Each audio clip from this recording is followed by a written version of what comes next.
I'm not just the only one who struggled with this, and it is being the main character of your own story. Hi, this is Jamie and welcome to my YouTube channel. First year in high school, I struggled with self-confidence. I remember that time one boy told me, "Your friend is beautiful and you're not beautiful." At that time, it hurts. It really hurts. My self-confidence went downhill during that time. I didn't know what to do with my life. I mean, you're just starting out with your life. You're just a first year high school and you don't know your character, you don't know your values, you don't know your worth. So during that time, I got bullied a lot and my self-confidence was so little, and that's why I want to tell you this. Your past story doesn't define you. Remember that. Your past story, your past trauma, whatever broke you before doesn't define you. But what you do with that situation will make you. So looking back at that, I'm grateful for that moment because it really made me think of how I view myself and how others perceive of me. I mean, I don't know how to be more feminine. I don't know my worth, and I value the opinions of others. And when you don't have your self-confidence, you don't know your worth, you don't know that God made you for a purpose, for a plan, the greatest plan of all, you will get lost in life a little bit because this is a lifelong journey. Self-discovery is a lifelong journey. And now moving to fourth year of high school, I got bullied as well. And I didn't have someone to talk to regarding that situation, regarding that bullying experience of mine. I didn't know who to talk to. Especially, I don't want to tell that to my parents because I don't want people to think of me as a weak person. I want them to see me as someone who stand up for herself. So that was a struggle of mine. And at that point, it was one of the lowest, hardest part of my life.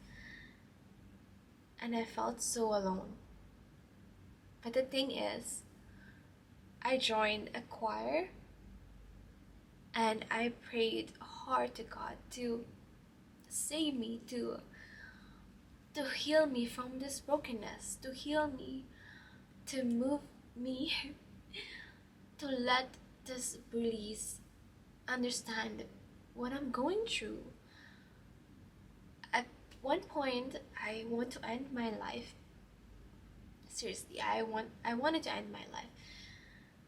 Oh gosh, crying again. I wanted to end my life, but I knew that if I end my life, then what am I going to do? I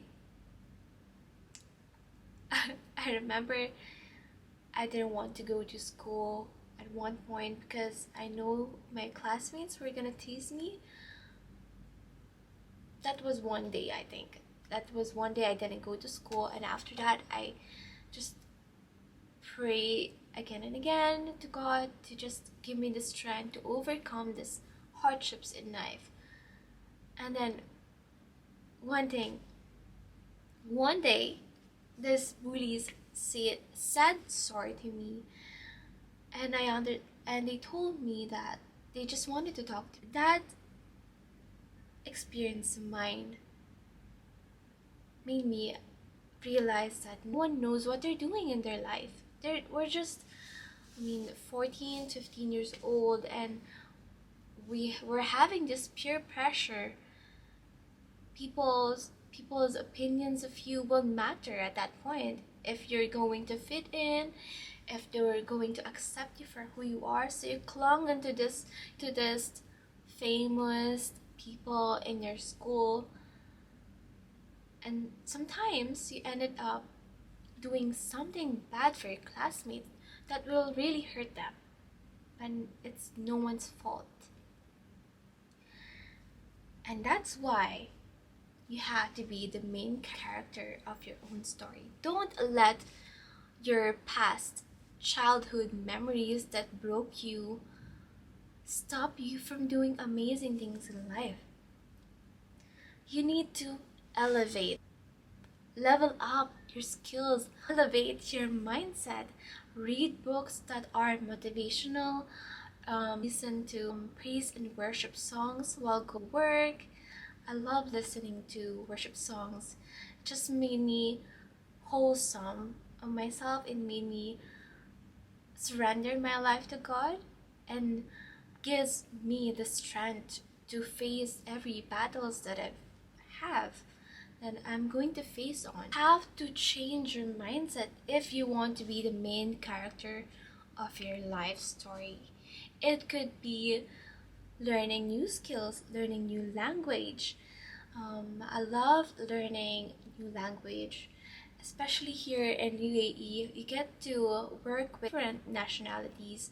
We have here Indian, Pakistan, Egyptian, British, Irish, a lot of different people from different backgrounds, different languages, and it's so much fun learning other people's language. You have to turn also every negative situation into positive.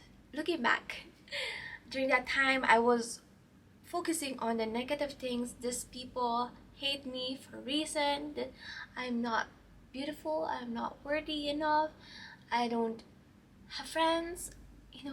When you're at that period, the darkest period of your time, you wanted to end your life because you're just focused on the negative things that happened to you.